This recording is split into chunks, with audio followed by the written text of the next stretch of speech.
For those who know where to look, the streets of Sheffield are paved with the story of a man called James Montgomery, and I mean that figuratively, but literally as well. There's a Montgomery Road, there's a Montgomery Crescent, there's a Montgomery Theatre. If you're walking past Sheffield Cathedral, there's a life-size bronze statue of James Montgomery, and he's actually in the shade of a stained glass window in the side of Sheffield Cathedral, where his name is etched in the glass amongst saints and other religious figures. He was a really big deal in the 18th century. In fact, if you're ever on West Street and you find yourself in the Swim Inn, formerly a Wetherspoons, you'll find a James Montgomery information board on the wall. He literally is everywhere. And this is because when he died, he was known as a famous champion of causes, a philanthropist. He did lots of good work getting kids out of chimneys and into schools. He wanted education for all. He wanted religious and political parity for everyone. And he was also a really passionate abolitionist as well. And when he died, the government, local government in Sheffield actually organised a bombastic citywide funeral in his honour, at which point the statue was erected and what is now Montgomery Theatre was opened as a Sunday school for children. He was a really, really big deal. How shocking it is then to think that not 40 years earlier, in the mid-1790s, he was actually arrested and dragged in front of a jury in Doncaster and charged with being a treasonous, seditious, villainous libeller of the government. How those two things fit together and how he went from one to the other, how he actually had a funeral organised by the very local government that charged him for being a villain, is the story I'd like to tell you now. But at the beginning of our story, obviously James Montgomery doesn't begin his life as a famous Victorian philanthropist. He begins it as a child, as a baby. And as a child, growing up in Ayrshire, Scotland, he discovered that his parents, who were Moravian missionaries, were going to move abroad and start a new life. And Montgomery didn't want to leave home and tour the world spreading the Moravian faith. Instead, he wanted to try his luck becoming a famous poet. So as a teenager, he decided to pack his bags and run away. And his plan was to make it down to London, where he was going to start this new life as a famous poet. Unfortunately for Montgomery, he ran out of money and he got stranded. And he got stranded in Rotherham.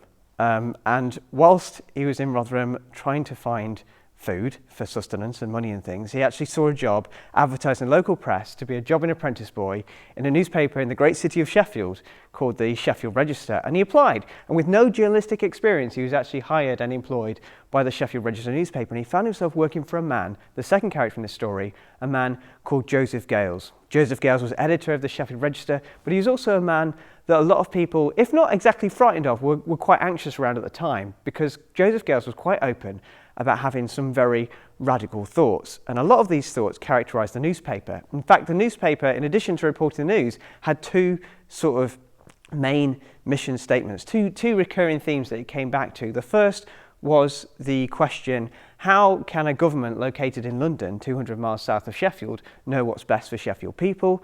And the other one was, how can we be sure that the top government ministers are actually working in our best interests and not just siphoning off taxpayers' money for their own personal gain? It was the late 18th century. It was a strange and different time. So these issues, these problems and these fears were actually condensed into a regular section of the newspaper that appeared on the fourth page, the back page. And this was a section actually known affectionately by readers as Poetry Corner, but referred to by the newspaper itself with a far more humble name, the Repository of Genius. And this was a section where local people would write in with their poems, allegedly. I suspect a lot of the poems were actually written by the newspaper's editorial team. But these poems were actually, if you look at them, were really, really angry. They were largely poems of protest. They were angry about government. They were angry about what they perceived to be unnecessary wars abroad. They were worried about how the government was spending its money. And they were worried that Sheffield was getting left out all of the time. So these were recurring issues. And it's actually this section, Poetry Corner, where James Montgomery, who quickly went from jobbing apprentice to deputy editor, started to make his presence known. Remember, he wanted to be a great poet, so he took a real interest in the Repository of Genius in Poetry Corner, and he started to choose the poems, and he started to write a lot of the poems as well. And I'd actually just like to give you a flavour of what these poems were like. So I'm going to read you a very brief extract from a poem called The Observations of a Swine. And this was written by someone in Sheffield, someone in Norton, Sheffield, in response to an essay published by a guy called Edmund Burke, who was a very well-known thinker at the end of the 18th century. And Edmund Burke had actually suggested that the French Revolution never would have happened if education hadn't been opened up to the, quote, swinish multitudes of the working class. That upset a lot of people. It upset people in Sheffield, and this is a response that someone in Sheffield wrote. And it takes the swine as its persona, the figure of the pig, as the voice of the poem.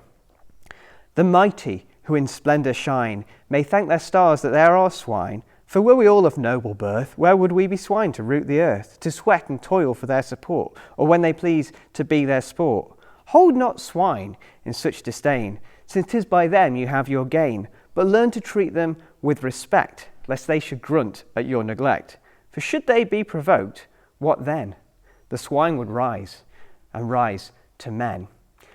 And if you're wondering if it was okay to print that in Sheffield in 1793, the answer is no, it wasn't. It was very dangerous, very risky, and actually Joseph Gales, our editor, was charged with conspiracy against the government for his work on the newspaper and for also organising a society called the Society for Constitutional Information, the object of which was just to keep an eye on what the government was doing. So he was charged with conspiracy, and he was fairly certain that he was going to be found guilty and sent to jail, if not worse. So he ran away and started a new life in America. But before he went, he actually left his final editorial to be printed in his absence in what would be the last issue of the Sheffield Register.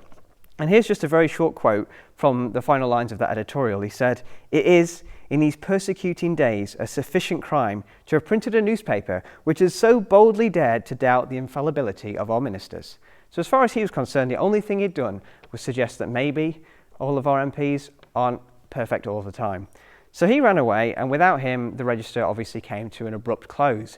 But young James Montgomery, who's in his early 20s now, who's been working on the Poetry Corner, who's become an acolyte, really, of Gales's politics, doesn't want the story to end there. So he sort of did an 18th century Kickstarter and raised the funds to reboot and relaunch the paper, now rebranded as the Sheffield Iris. And the Sheffield Iris, when it first begins, is a kind of schizophrenic paper, because in the prose sections it's saying that it's not controversial, it's not going to do radical problem, it's not going to cause radical issues, it's going to be nice, it's going to play nice, it's not going to criticise anyone. But actually, over in Poetry Corner, now rebranded as the Bower of Muses, things are actually still pretty intensely critical, and they're still asking difficult questions. And actually, within 3 months of taking over the Sheffield Iris, James Montgomery found himself charged with treason, sedition, and this is how he ends up stood in front of that jury in Doncaster, named as a villainous libel. But the case itself is really interesting, because he's charged with printing a poem which he claimed he had never seen, and that his defence lawyer claimed had been printed 10 years earlier, and which had never actually appeared in the newspaper that Montgomery was editing. It's a really crazy trial where not many things add up, but Montgomery was found guilty anyway, and he was sent to jail. And actually from jail he wrote a letter to local author John Aston, where he said that it wouldn't have mattered how strong a defence he put together, the cannons of the prosecution were levelled against the Iris. The government, he thought, just didn't want this newspaper asking these questions.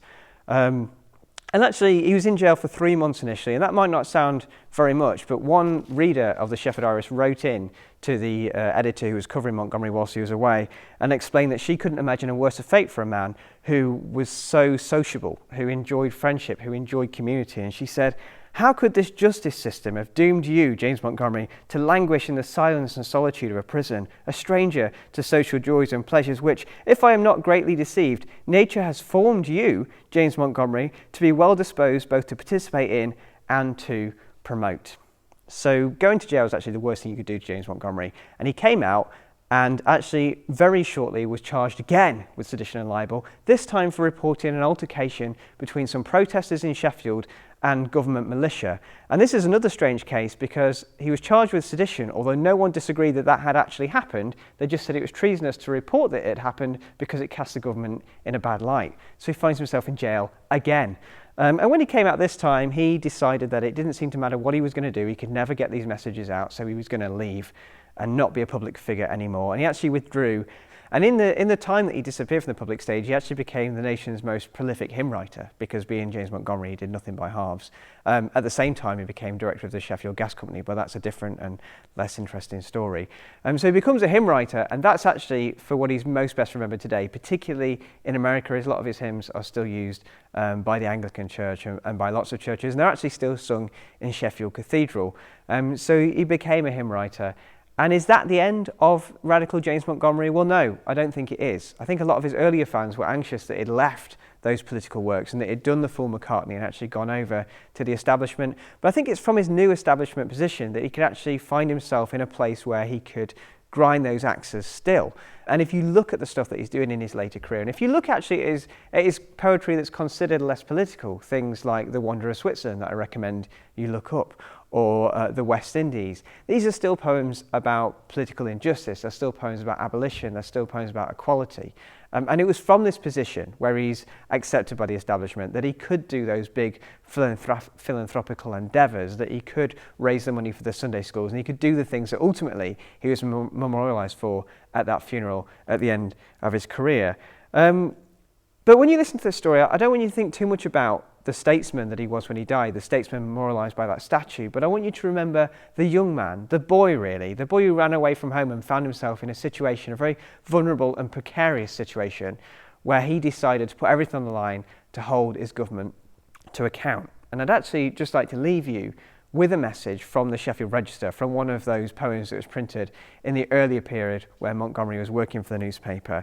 And it's a message which perhaps remains all too pertinent today, but certainly a message that is worth remembering.